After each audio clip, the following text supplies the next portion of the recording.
Thank you, Director Wray, for being here.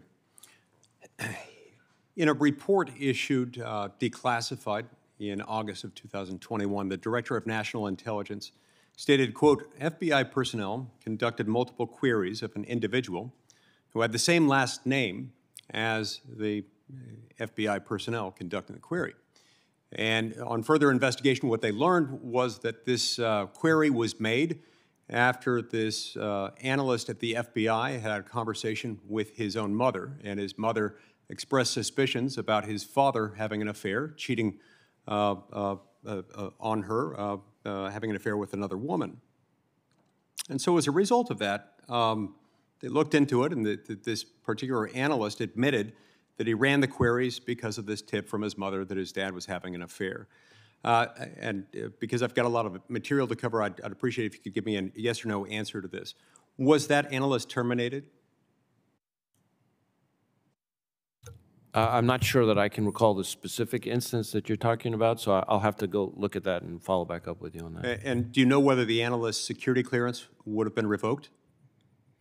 Again, same answer, but let me check into that, and we'll circle back to whatever we can share. Let me ask it to you this way, yes or no. Would abuse of Section 702 by an FBI employee, would that be something that would warrant the revocation of security clearance? Well, certainly abuse. I think we'd have to know what the circumstances were. Sometimes people have used terms like abuse in this discussion when it's been something other than what I would call abuse, but that's why we have this accountability procedures that have cascading This example that I've given you is abuse. I assume you would not disagree with that. Now, the September of 2023 PCLOB report disclosed 2 additional intentional incidents, intentional wrong searches from 2022. One instance from 2022 in which 2 analysts conducted queries seeking information about a person who was a potential tenant of a rental property owned by one of the analysts. And another instance from 2022 in which an NSA analyst conducted queries on 2 occasions seeking information about 2 individuals that the analyst himself had met through an online dating service. Were the FBI employees who conducted those 2 illegal searches, were they terminated? Well, you lost me there for a minute. You referred to an NSA analyst? Yeah. So NSA analyst, do you know whether anyone at the NSA was disciplined for that? And if they worked at the FBI, would they be subject to discipline? Well, I don't want to get into hypotheticals, but as far as NSA analysts, I think that would be a question for NSA. Now, were FBI employees involved in those? And if they had been, would their security clearances have been terminated? Again, I don't want to get into hypotheticals, but we have both the disciplinary process, which is separate from the security clearance process, and somebody who who engages in a compliance violation related to 702 could be relevant to both. I understand. Yeah. I would hope that the default answer would be yes, they'd be subject to having their security clearance stripped and be subject to dismissal. Now, in an April 2022 opinion, the Foreign Intelligence Surveillance Court noted the following searches of Americans' communications. 19,000 donors to a particular congressional campaign, 133 Americans participating in civil unrest and protests in the summer of 2020, and Americans who were in the vicinity of the Capitol, not necessarily inside the Capitol, but in the vicinity of the Capitol on January 6, 2021.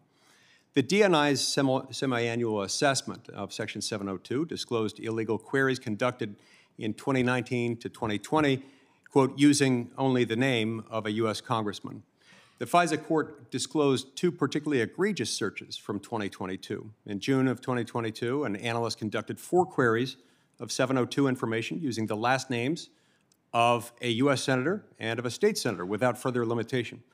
On October 25, 2022, a staff's operations specialist ran a query using the Social Security number of a state judge who had, quote, complained to FBI about alleged civil rights violations perpetrated by a municipal chief of police, close quote.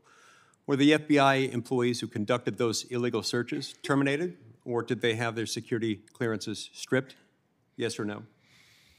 Again, I don't know that I can speak to specific instances, but what I can tell you, and I think this is important to this exchange, is that all of the instances you just listed off all involve conduct that occurred before the reforms that we've put in place. Before the reforms you put in place, the reforms, the text of which we don't even have access to. Reforms that you've put in place. I've been on this committee for 13 years.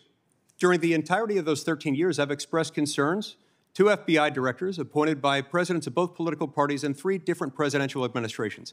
Every darn one of them has told me the same thing. Don't worry about it. We've got this taken care of. We've got new procedures. It's going to be different now. It's never different. You haven't changed. And you keep referring to these policies, these new procedures. We haven't seen that. We're not even allowed to have access to it. And we have absolutely no reason to trust you because you haven't behaved in a manner that's trustworthy. You can't even, as we sit here, tell me that people who intentionally, knowingly, deliberately violated the civil rights of American citizens, that they were fired or that they had their security clearance stripped.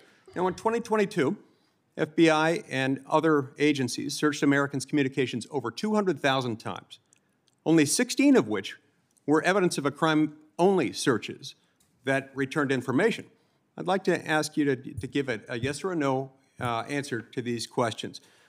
Were the 3 related batch queries consisting of over 23,000 separate queries relating to the events of January 6th, were those evidence of a crime-only queries, yes or no? I don't know the answer to that. The answer is no. I do know the answer. The answer is no. Were there 141 queries for the activists arrested in connection with the George Floyd protests here in Washington, D.C., evidence of a crime-only queries?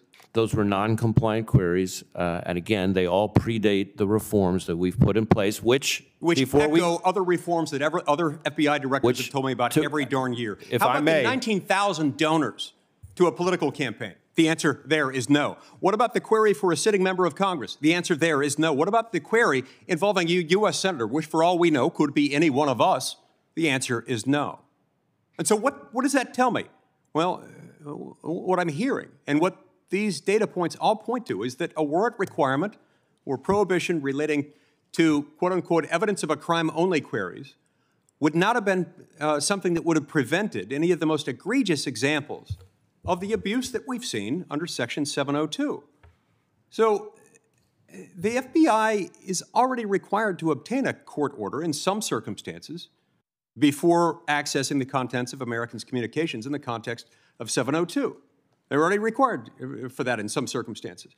Since 2018, how many times has that requirement been triggered, according to government reporting? Do you know?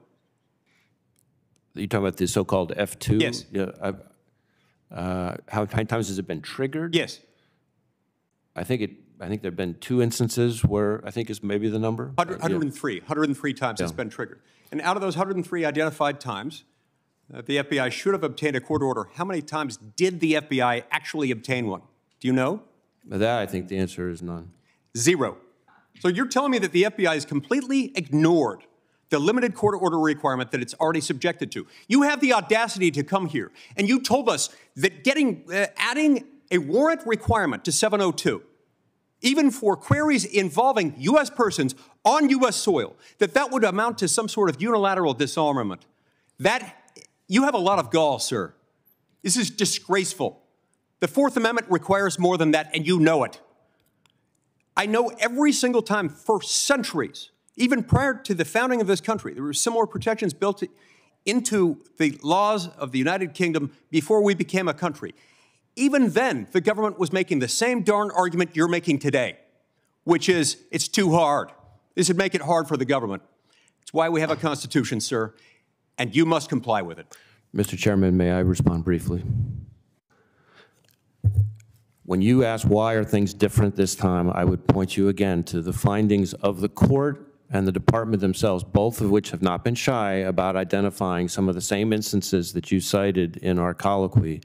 They themselves have observed the effectiveness of the reforms, which is why the pre versus post date of the reforms becomes very significant. So that's number one. Second, as to your claims about constitutionality, I would point you back to what the case law actually shows on this subject, which is that no court has found 702 in its current form to be unconstitutional, and every court to have looked at it has found it to be constitutional. Well, and last point. How lucky for you, because no one has standing to do that. No one knows when they're being surveilled.